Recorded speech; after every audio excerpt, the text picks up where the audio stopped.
สบายดีเนาะทุกคนเนาะสบายดีเนาะมื้อนี้มื้อ3วันดีเนาะวันแม่ยิ่งมายามนางสละอยู่เฮือนไปเฮ็ดอาหารสุกิน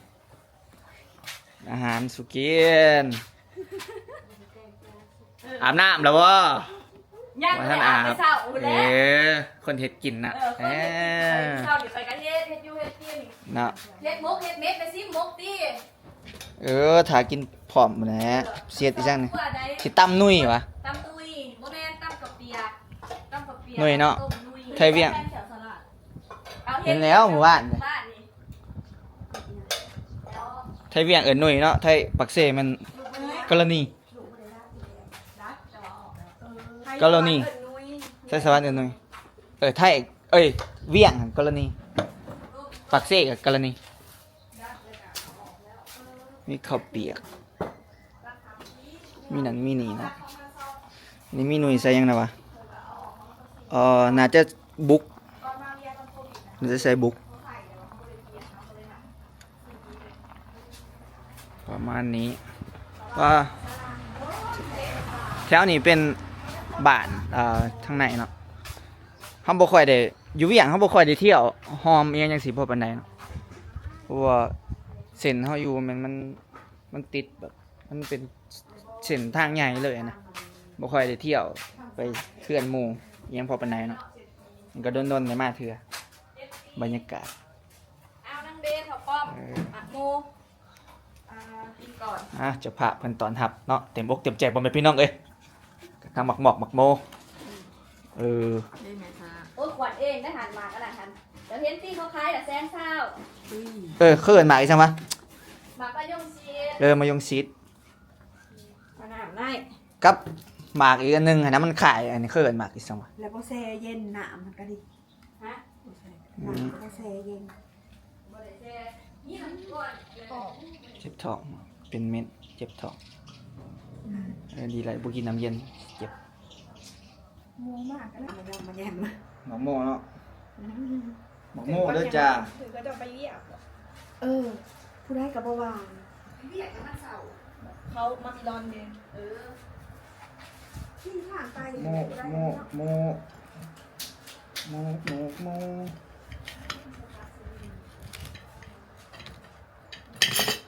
หมักแบบใหญ่ๆใหญ่เลยเนาะ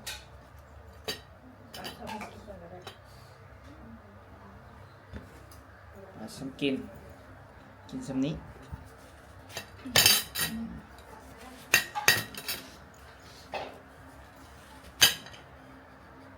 สองด้วยสักสองคือโม่ นี่เรื่องมันมีแล้วใส่มือจับเลยมันใหญ่ มันวันนี้มันกับบยานพัดลมเนาะ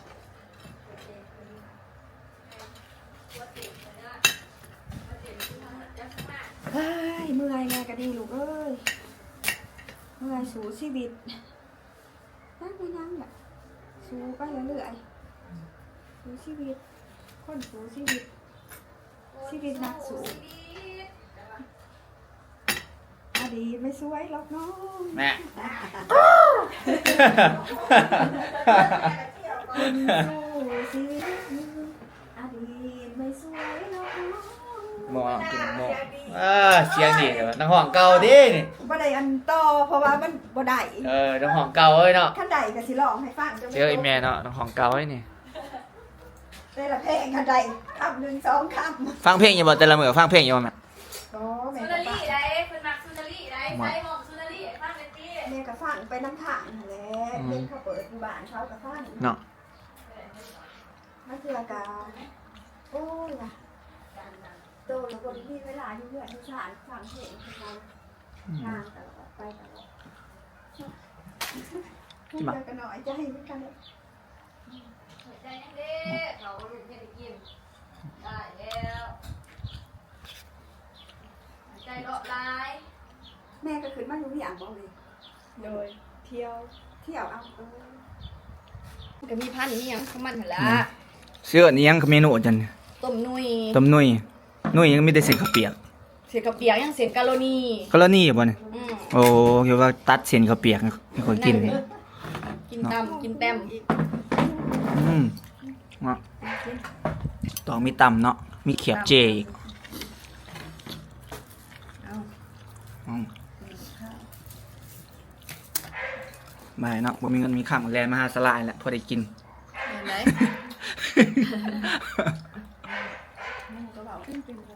กินข้าวเนี่ยสลายโอ้ยหิวข้าวเด้ ก็แต่มานะมาหลุดแล้ว ดอนแดงเด้อเหือนเนาะเด้อให้อยากมากก็มาเนาะมายามเดี๋ยวว่ามากก็โอ้ยเป็นพี่น้องกิ๊บปอม มายามมาแต่ใช่จ้ะโอ้มาแต่เนื้อ เป็นพี่น้องกิ๊บป้อม มาเนาะเอ้ยจี้ก็เจ้าไม่ได้คนไปคอเขาแถวบ้านคอโลหนึ่งสองโลหาโลครับต้องไปคอนะเลาะคอ มีบ่เตียงบ่ บออยู่สอง เออ จักก็จะมาแต่ใส่ โอ้ยจ้างรถไปมันส่งมันส่งบ่มีแถวอันนั้นที่ใดทางสวรรค์ ทางสวรรค์อยู่ไหน แต่ว่าขั้นอยู่บ้านหันขั้นดุหันบ่อึดบ่หิวดอก เนาะ มันใครมาทำบ่มีดินมีหยังก็รับจ้าง เสียหญ้าเสียหยังก็ เออ ก็ได้เงินกินข้าวกินน้ แต่ว่ามันมีงานเฮ็ด มี เออ บ่ตกงานดอกจ้ะ มีเฮ็ดแบบเฮ็ดงานทำ ว่าแต่บ่ขาดนั่นนะ ว่าแต่บ่ขาด แม่น แม่น ไปตัด ประเทศ บ้านเนาะเสียเรียน ก็ถือว่าบ่แพงเลยค่ะเงินบาท50 บาทนึง น้ำหวานเวียดนาม 70ก็100 บาท ถ้าแหละเขาจะมีมาส่งนะได้ไงเลยวะ โอ้ เอาเป็นกาวพาประจำเนาะ อืม บ่อันนี้บ่ได้เป็น แต่บ่ แบรนด์ดอกอยากเอาลงบ่ได้ว่ามะพร้าวอันนี้มะพร้าวกะทิได้นี่ ทุเรียนดี บ่มะพร้าวกะทิอันตัวมันเหลืองนี่แม่เอาใส่อันกะทิเขาอ้อแล้วเอาไว้ใน2ฟีต อันบ่แม่นทุเรียนมัน บ่ เรื่องๆนี่กะทิ แม่น โอ้ ลงเมืองบอกติดกะเพรากะทิบ่ให้มันแหย่ มันมันวะมันมันวะ มันมัน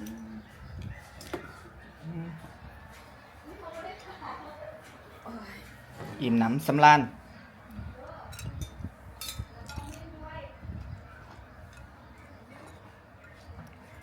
มันยังบ่เสียมันเปื่อยซีมเบิ่งจังอัน กระแรม เออ ตังโยกเอ้ย วิ่งยาวอ่ะไปตียาว ฮะคักเลยเนาะนอนดิอย่าได้ได้นี่โอ้อยู่ได้ หยุดได้ งานงานสาระ อยู่ดีอยู่ได้เด้เนาะตังไพ่นะมีแบบนี้เนาะคอมเมนต์บอกหน่อยนะใครเคยมี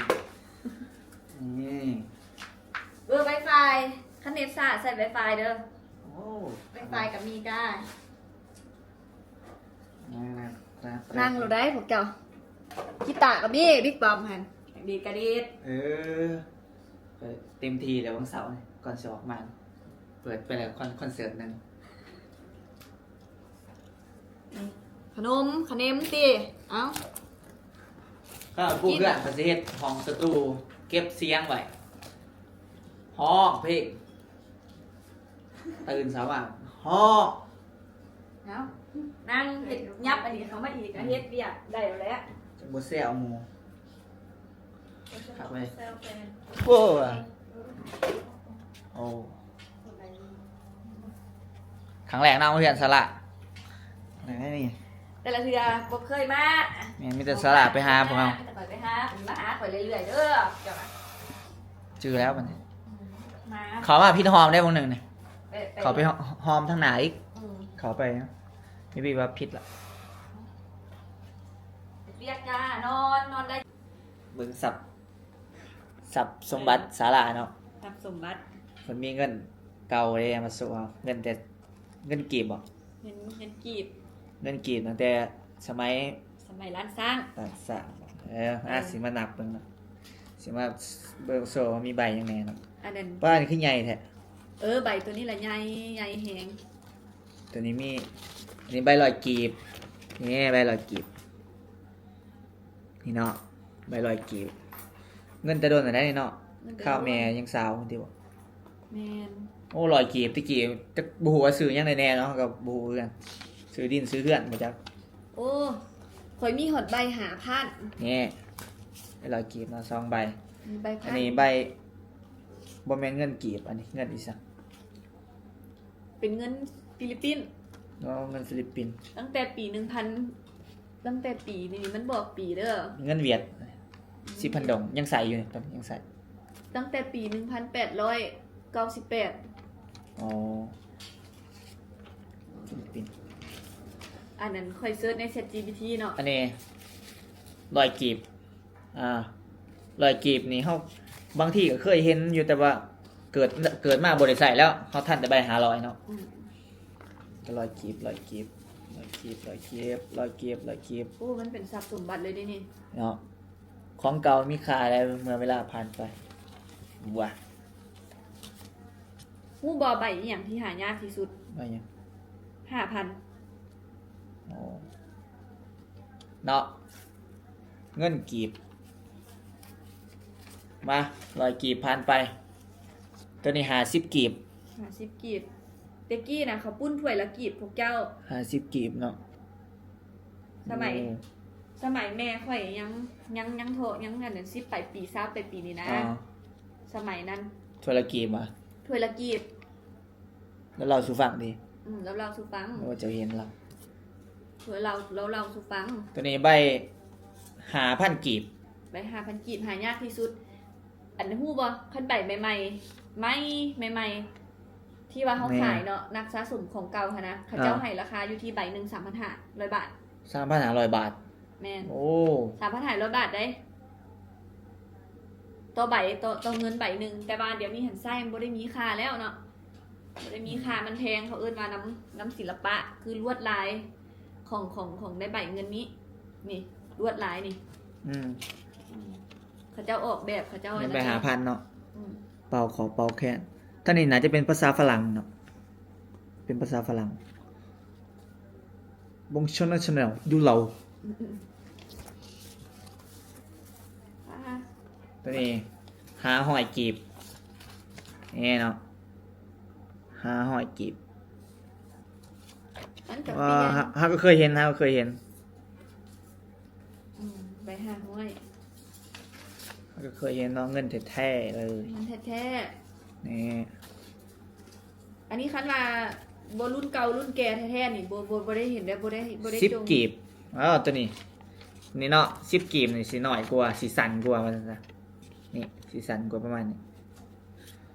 นี่10กีบ 10กีบแต่ละใบก็บ่คือกันได้คืออยู่ ตัวนี้ซีคือกันโอ้คือกัน 2ใบ2ห้อยก็มีนี่ 5กีบ ใบ5กี ตัวนี้ บ 5กีบ ตะกี้เขาซื้อข้าวปุ้นได้5ถ้วยได้นี่ข้าวปุ้น 5 ปัจ กีบ จุบัน เนาะ นี่5ถ้วยเด้อ โอ้ ตะกี้นะย้อนไปได้5ถ้วย นี่กาสะถาดหลวงนี่มีมาแต่ใดแล้วเนาะ ตะกี้ธาตุหลวงอยู่หลวงพระบางได้ บอก ย้าย แม่น แม่น เขามาเฮ็ดใหม่สิวะ เขาย้ายมาพี่เด้ย้ายมา บ่ถาดหลวงอยู่โรงพยาบาลก็เฮ็ดจังได๋บัดนี้ เอ้าก็ย้ายมา ใหญ่ยังใหญ่ถาดหลวงนครหลวงตี นครหลวง โอ้ โอ้ยลืม ไปใหญ่ถาดหลวง เป็นบาท ธาตุหลวง อยู่นครหลวง นครหลวง อันนี้200กีบ 200กีบเคยเห็นว่าตะกี้เขามี200กีบได้ เนาะไผมีนะเนาะไผเคยเห็นเนี่ยเฮาเทื่อทำอิฐได้นี่เห็นเงินกีบเก่าหลายปานนี้เนาะ อันนี้แม่น50กีบสิแต่งลูกแต่งเมียสิประมาณนี้ที่บอกเนาะตะกี้ 5,000นี่เศรษฐีแล้วได้แต่งเมียนี่ อันนี้ 1,000 100กีบ 100 กีบนี่บ่จบ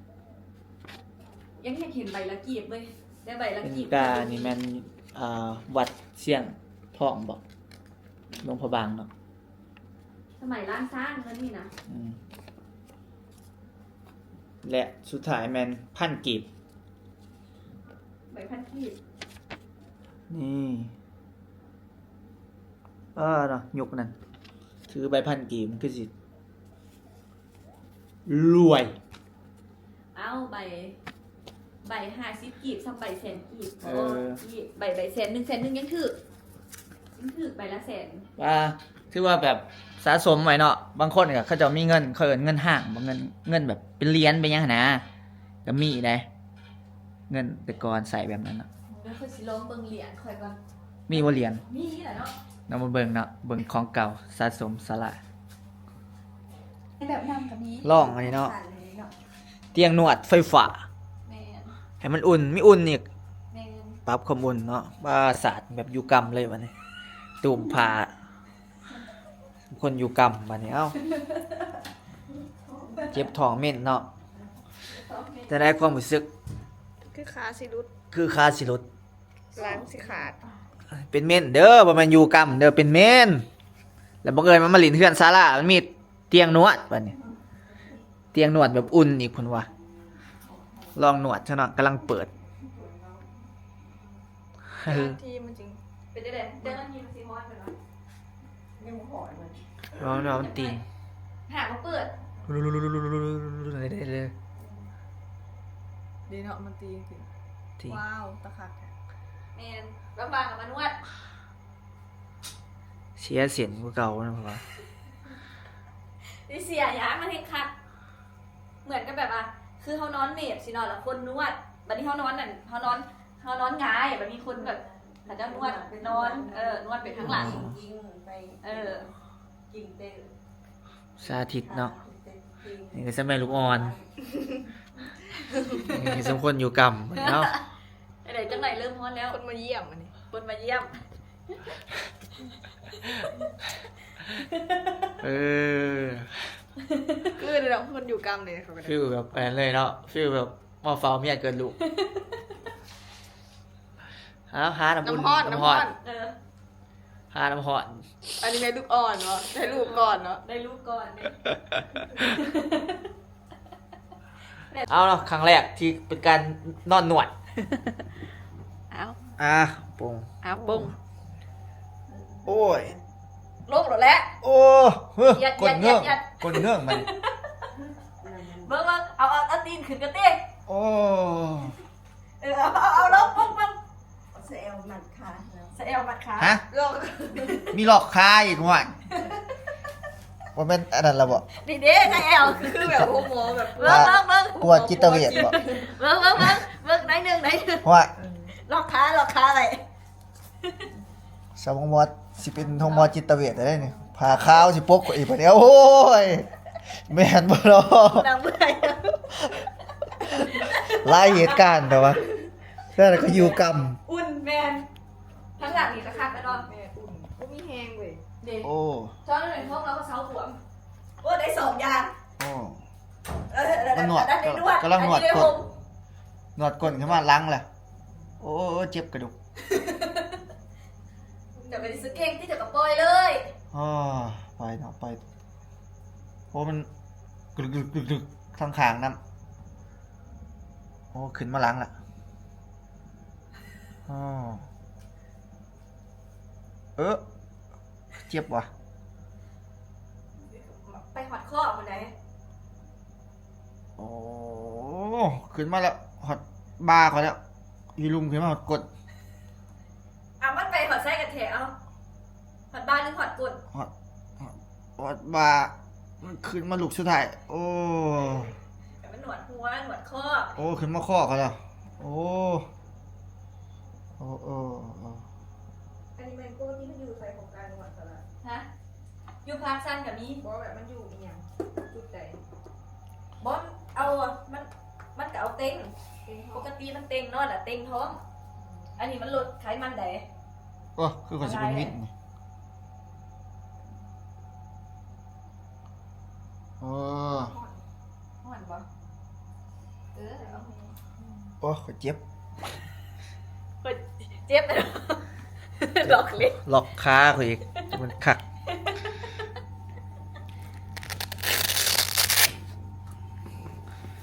ว่าไป อันนี้มันอีหยังน้ำอุ่นว่ะ มันคือน้ำอุ่นเหรอ โอ้มันอุ่นมันนี่ มันห่อนเลยเห็นแล้ว โอ้เอาเฮ็ดอีหยังนี่แนวใส่ท้องเฉพาะ แนวใส่ทองมีเฉพาะ เดี๋ยวใส่ล้างน้ มีล้างน้ อืม ำ โหแกะ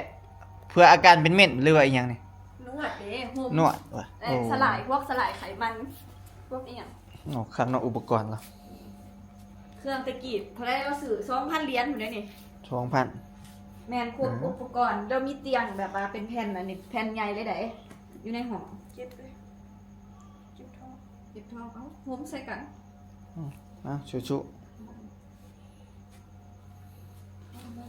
ห้ามขายยายังเปิดบอกว่า มีแต่แถวเลยเนาะแถวหลักนะ ปิดคลิปแล้วเนาะทุกคนเนาะมื้อนี้มาดินบ้านศาลาอย่างเป็นทางการนั่งโซกันเห็นไหนเห็นนี่เนาะก็ประมาณนี้ขอบใจศาลาเด้อขอบใจอาหารแซ่บขอบใจเจ้าภาพเด้อขอให้เจ้าภาพจงเจริญ ค่ะ เดี๋ยวมื้ออื่นเนาะถ่ายคลิปหยังแล้วเจอกันเบิ่ง มือ เด้อ หนา บ๊าย เรา บาย บอกว่าสมิงมาใหม่ เด้อมื้อหน้ามาใหม่เด้อขอบใจเด้อขอบคุณเด้อ